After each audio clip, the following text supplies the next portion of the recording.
So to get into it, we're now on the release month of Yeah. Drunkards, Druggies, and Delinquents. How was the Kickstarter? How was the journey from then to now? It was a real journey because we've been involved with a lot of crowdfunding things over the years. This is the first one that we've like run. Like Hmm. we've done them in the past. We've always partnered with somebody and they've been the, you know, the, for lack of a better term, the production arm of it, of like, kind of like The dealing with do's, the the don'ts, with the the, with the website and the fulfillment and all that stuff. So this is the first time that we're doing it. So it's a real learning experience. Fun. We went with Backer Kit, and I really liked working with them. They had a good, they're good at their like marketing, and their like everything they promised was really good. So I liked working with them. But we got at some point, uh, the tariffs happened because we got this printed in China. We had just signed to print in China with Panda Games, who does a lot of tabletop games. We went with them because they're just an expert in this field and yeah. really felt comfortable with them.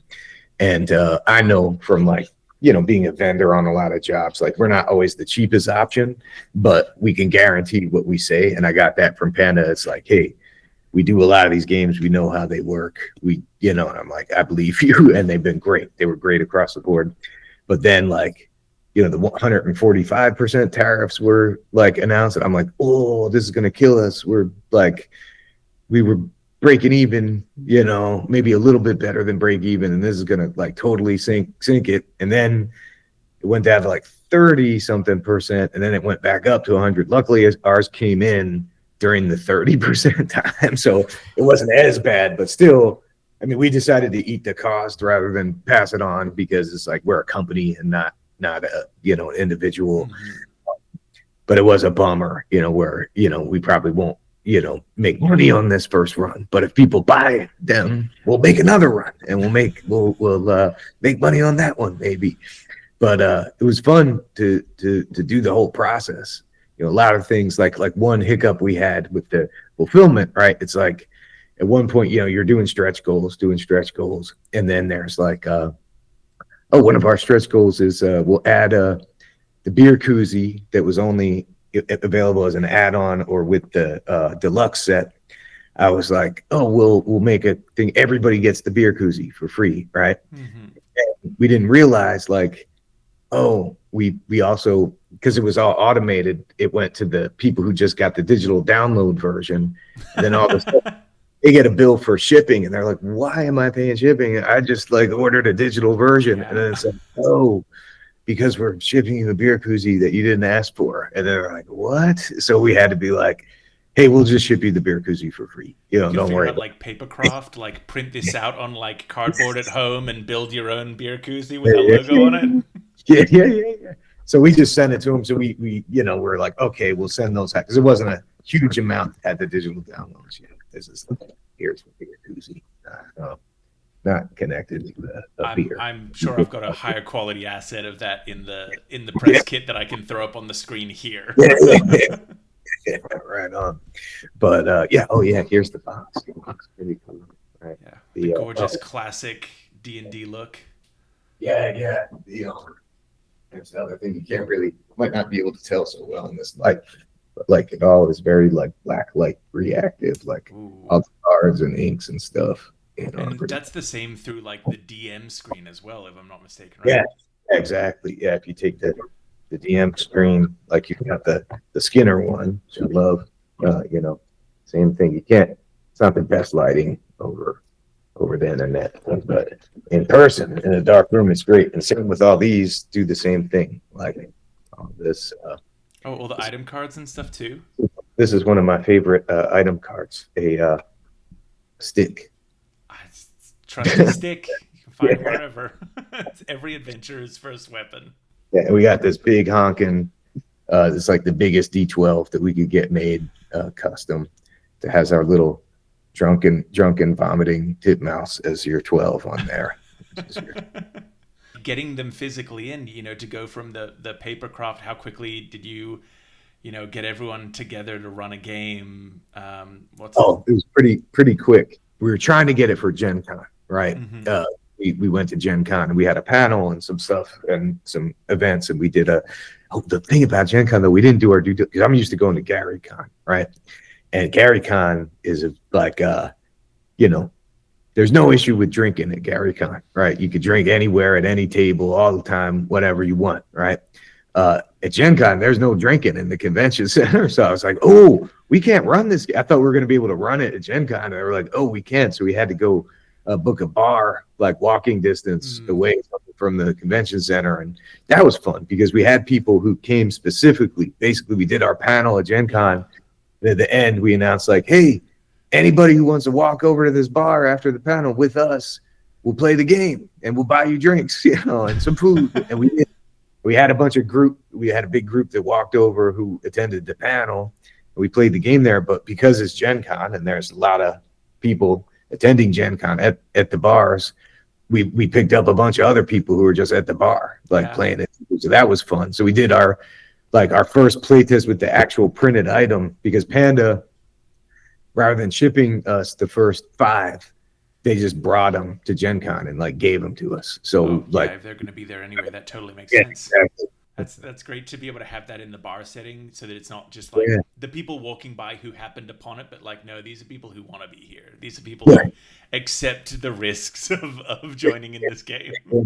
It actually worked out perfectly. It was kind of cooler than being on have you been to Gen Con? I have not, but I have been to conventions. Yeah. You've been to conventions. You'd be there's a lot of tables and they're all right next to each other, and it's an environment, it's like the bar environment was more suited, I think, for this. It worked out perfectly, that thing. So take us through how do you play the game? How do you get it set up? What's the right amount of people?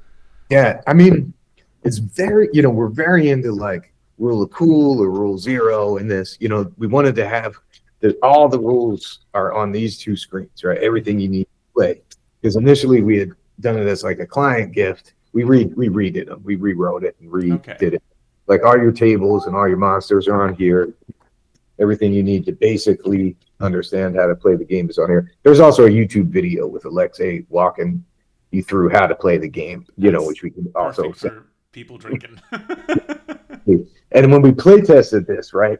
And then on the back is your character record and your adventure record, which you can always copy. It also comes with, I think there's 12 of each that come in the game set. The basic set comes with the Drunken Master's Guide, which has a lot of. This was an add-on. It comes with a lot of stuff because I've play tested this with a bunch of different groups, and some people are really into the RP and some are basically into the meat grinder aspect of it and any combination thereof. But this gives you a lot of quick start. If you just want to roll dice for your settings, your scenarios, you can really quickly start and be because the thing that's the most different with this and the thing that makes it more of a party game and less of an RPG, although it is an RPG, is there is not one game master. Basically, your Drunken Master it goes around the table with each round. So basically, the first Drunken Master sets the stage and rolls for the first monster, and then you have your combat, and then with each round of combat, you go around the table, you roll for new monsters, and as you populate your adventure record, you roll down your monster's hit points, and you could stack monsters down the sheet as you go. So it could get, depending on how it goes, and this is where the tuning to your group works. In the playtest, initially we had the players go first, but often in the beginning they just kill the monster every round. They don't get a chance to drink, exactly. Smoke or whatever. Exactly. So then we switched it, so it's okay, monster always attacks first. We don't have any initiative or anything like that. And then really what we found is sometimes you could play where the Drunken Master runs their character as they're the Drunken Master. They roll for themselves and they roll for the monsters.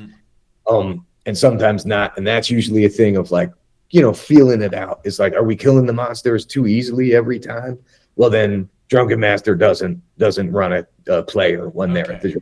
So that's a bit like, how heavy is your foot on the pedal? Yeah, Is this going too fast? Okay, here's some things to slow it down, or yeah, vice versa. Like, do you have eight monsters out that you need yeah, to take care exactly. of? Otherwise, you're gonna die. Yeah, exactly. Well, here's the thing. It's good that you bring up die, right? The ability to die, because this game I think is perfect for like a 1 or 2 hour session, right? Just enough, like a night of drinking, or the beginning of a night of drinking, depending on your tolerance. Is it's basically meant to be a one-shot game. This is not something you run a long Yeah. campaign in. And initially, I thought we were so clever, right? I was so happy with this game mechanic. Initially, is we have the thing that is on your sheet, right? Basically, your armor class and hit points together uh, is called tolerance, right? You got your tolerance right there. So our initial game mechanic that we changed after we play tested it was you have your tolerance, right? Let's say your tolerance is 8, right? And the monster's trying to attack you, rolls a 10, right? That's 2 over your tolerance. So you could decide to either take 2 sips of your drink or take 2 points of damage to your tolerance, but then that lowers your tolerance to 6, and that's your tolerance. So you can decide to drink, or you could decide to take damage. We play tested this thing maybe 20 or 30 times. Not one player ever decided to take the damage ever. Right? Not a single one. So we just ditched it. We're like, oh, you know what? Since this is meant for one-offs, it's meant for a 1 hour, 2 hour session. We just you can't die. You can just get drunk, and Into it. when everybody's like satisfied, it's like, hey, we've had enough. That's when the game ends. So you can't die, because also we were like, it might be, we made this like an easy to play, easy to start. The character sheet is really, really simple. You don't have a lot of things to decide, but you still might have to roll another character if you die, which takes time and so on and forth. So we're like, all right, you can't die. This is just for fun. And then in the deluxe edition, if you really want to get going fast, because there's everything in the basic for everything you need to roll up characters. But in the deluxe, we have a bunch of pre-roll characters. So these are all pre-rolls, and all their stats are all figured out on the back. And that's a fun thing. We did a live drawing session. We did a stream, and we opened it up to the chat. So a lot of these are like collaborations from the stream of like, we'd show them a drawing and be like, what do you think this guy should be named? And what is he? And we have fun, like, what's this guy's backstory? And we would like, between the people live on the stream, in the room, and people on the chat, we'd come up with those characters are all come up with in that one live stream.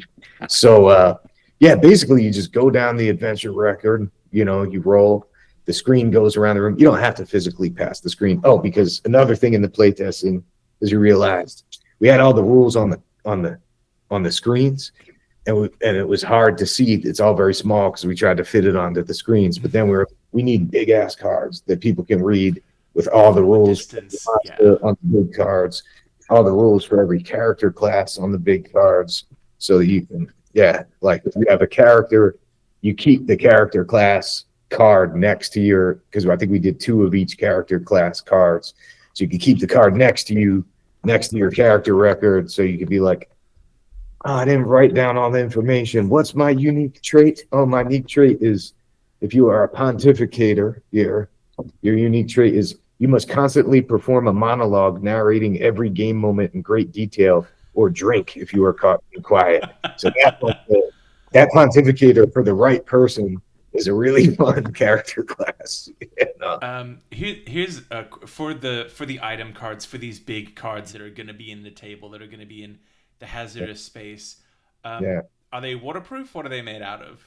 They're made out of like, coated cardboard. So like a standard like kind of card, like what you would expect from like a game card. It's funny that you asked, because we initially wanted it to feel like very like DIY, and we were like, we wanted it to feel like, hey, this could have been made on a copy machine, right? Yeah. We wanted it to be like matte unfinished cardboard with like square edges. And this is where Panda came in, and they're like, I know that's what you say you want, but in our experience, like the rounded, like those square edges get docked immediately, and then your Yeah. card's messed up. And if you have an uncoded card, especially if you're doing a drinking game, that thing's going to get ruined like So immediately. quickly.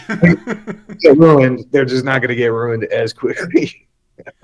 That's great. It seems like for this you had 100% the idea and then just like the perfect editors for every step along the Yeah, way. yeah, because I've never designed a game before, so really, we we did this as a client gift. We do a stupid client gift every year, and like that one year, a couple years ago, I was like, hey, I want to do like a GM screen, right? That'll be fun. So we talked to Skinner and Heather about doing the art. Heather Mahler did this art that's like inspired obviously by like the OG, like first edition kind of like art. And but we're like, man, you can't just send a blank screen. It'll be weird. We got to put a joke on it or something. So we're like, no, let's do like a fake like drinking game. And we hastily threw together these rules, and I kind of wrote it as if it was like written like in the style of Gary Gygax, which I don't know if you've read those first edition Gygax written books, but they're not very user friendly, right? We're like, let's make it like really convoluted and kind of like very technical and not a lot of fun, you know?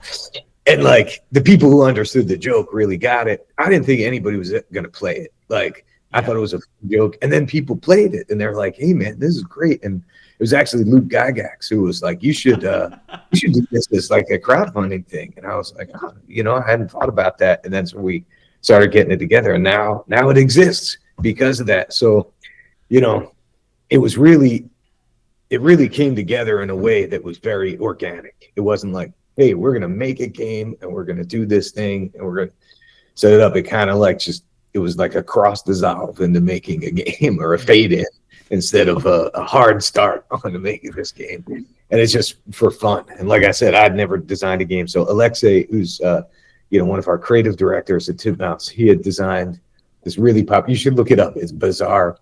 He designed a dating sim. It's a Colonel Sanders dating sim. Oh, And I know that one. Yeah. yeah, for KFC, Yeah. which was live all these years later. You can still go and play it. I also love, you build your character, you've got the items, the abilities, everything. The spell of hydration. What Yeah. went wrong that needed to become a thing? Well, we were thinking about nothing technically went wrong, but we're like, hey, one of the things that we want to give incentives for people to not like overdo it with this Yeah. game. We're riding this fine line, right? Also, our lawyers here, we had there's a couple different surfaces where there's a lot of legal text written both on the box and in the Drunken Master's Guide that says a lot of stuff like, participation is entirely voluntary and players may opt out at any time without judgment. Refrain from participating if you have medical conditions. Consume responsibly. Make sure you're abiding by the law of your state and country. Yeah, wow. All these legal disclaimers that we have on it because we're like, oh yeah, I guess you have to be. Yeah, it's also. It's not like you're selling a food product, but you're selling a product that is very much like drink Yeah, or smoke yeah, or yeah, yeah, exactly. whatever. Oh, and then we have also in the rules, where it's like, hey, not everybody wants to, have some kind of substance, a drink or Mhm. whatever. So there's like, where is it? I saw hot sauce on that list, and I thought, Yeah, yeah. Well, that's the thing. It's like, hey, if there's players, because that came up in the playtest too when we were shooting the playtest for the trailer. There are some of the people who were just like, I'm not drinking, so it's like, okay, have something else, and then we're like, oh, we should like actually incorporate that into the game. It's like, hey, you want to do something else? Eat jalapenos, or do a shot of lemon juice, or do push-ups or jumping jacks or whatever as it is that you want to do that's not as drinking. long as you hurt or inconvenience yourself in Yeah, some way, it counts. yeah, yeah, yeah, exactly. Yeah. And then also, so you go around attacking, defending, going through. to end the game, someone needs to announce, "Oh shit, I have to stop playing. I'm totally wasted." Yeah, exactly. How long did it take to determine this was going to be, this was going to be the safe word? Were there others that were up for contention? I think we did have a list. I can't remember. We weren't that organized. Like, we didn't have a, like we don't have It's like a deep a think tank of 20 different possibilities. it's mostly us just like, mussing around thinking what would be fun. The yeah. Oh yeah. The other thing. Okay, so here's the thing that we added to the mechanic after that. I'm also trying to juggle because we did iterate on this. I'm like, which Yeah. which version did we actually release? But because we got rid of the ability to die, we were like, people like to track stats, right? So it's like, there's some fun in like, oh, I had to do this or that. So we added a a something called delinquency, right? I don't know if you can see there. So that's just for fun to track how many drinks you've taken or puffs or whatever. So it's like, even though you can't die at the end of the night, you can be like, man, I had like 14 delinquency or whatever. It's like, yeah, okay, you really are a delinquent. That's I know that some players at my table are going to be more down to like how many times did I hit the player, but for me Yeah, that stat is my golden stat, the delinquency. yeah, and to keep it moving too, because initially we had a kind of parity in our like mechanic between player and monster.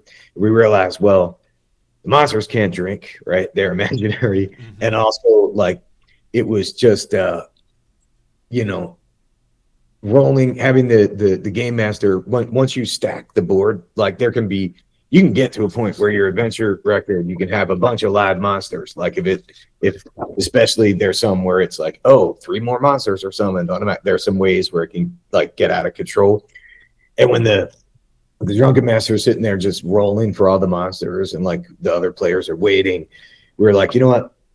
Uh, you're just gonna be able to auto hit the monsters and stuff. So it's gonna like speed up the game. So basically, the monsters have a higher hit point stat block than your tolerance block, but it's because they auto hit. So you're just looking at creative ways to do damage and the most damage to them.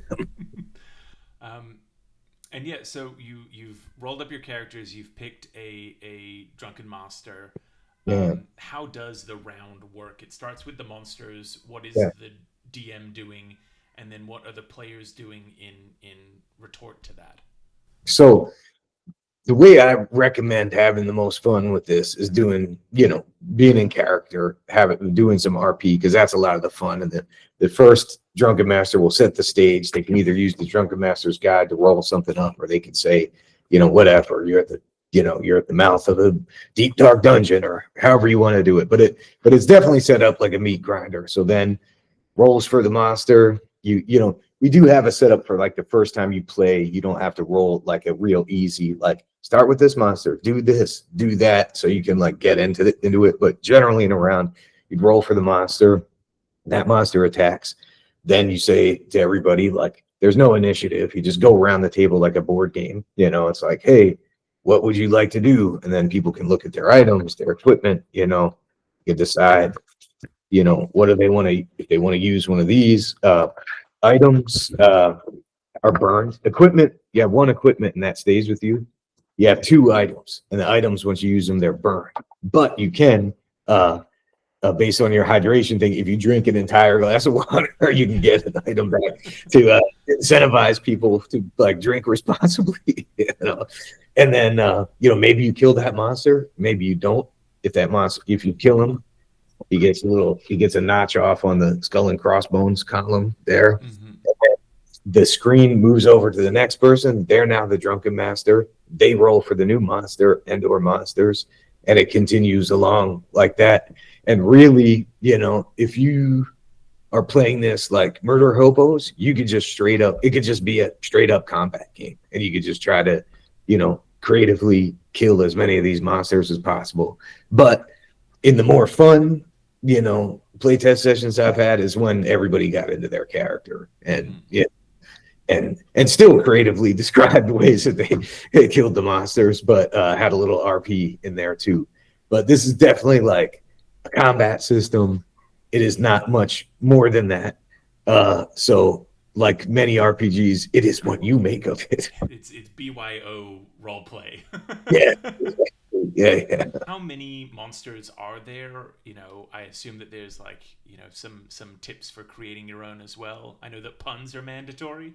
Yeah. There is, man. I think, man, how many monsters are there? Because we have doubles of a lot of them. Because when you roll for a monster, you know, I think there might be 20.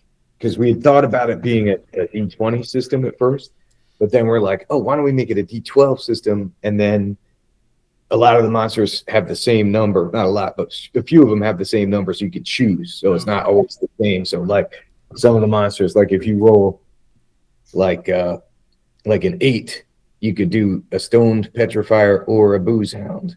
Or if you do, you know, whatever, there's certain like a 4, you can get a purple booze or a coke mirror. So it just depends on like you get to decide as the drunken master. Oh, we just rolled a 4. Let's not fight the same thing again. Let's fight something new. Exactly. And then we have a few of these of just the create your own monster cards. So you can decide whatever you want, and maybe we'll have a thing where people can post those. You know, I think in success, right, we would do more like monster expansion packs, item expansion packs, equipment expansion packs, maybe even character class expansion packs, depending on. I assume that you can just get the digital download whenever. Even if you're out of physical. We are in the middle of fulfillment right now. So we want to get all of our backer kits fulfilled, you know, before we ship out the post backer kit stuff. So it's like in a week we're opening it up to like actual orders as opposed to pre-orders, you know, which the semantics is really just like we have them in stock now. Yeah, versus not. Cool. Well, thank you so much again for chatting with me.